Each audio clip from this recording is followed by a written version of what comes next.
শহর কলকাতার সমস্ত হুক্কা বার বন্ধ করার নির্দেশ দিল কলকাতা পুরসভা।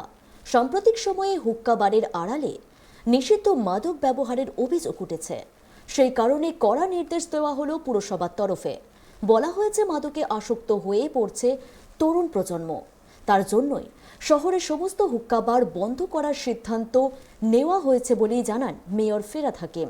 সাংবাদিকদের মুখোমুখি হয়ে মেয়র জানান, হুক্কা বার নিয়ে একটা খারাপ জিনিস হচ্ছে। প্রথমত, হুক্কা বারে যে রাসায়নিক ব্যবহৃত হচ্ছে এর ধোঁয়া তা স্বাস্থ্যের পক্ষে ক্ষতিকর। তিনি আরও কি জানিয়েছেন শুনুন।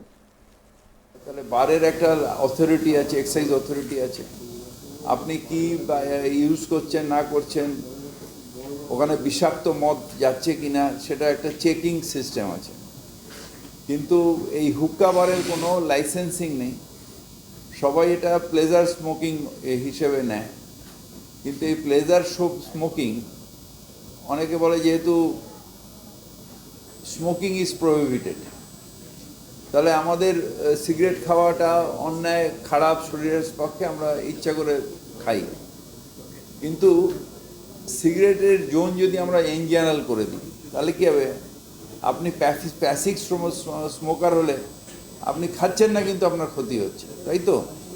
সেরকম হুক্কা বারে ওরা প্রথমে ইন্ট্রোডিউস করেছিল যে কেমিক্যাল, এটা কিছু না, এটা বাচ্চাদের খেলা, একটু ওই ইলেকট্রিক সিগারেটের মতন।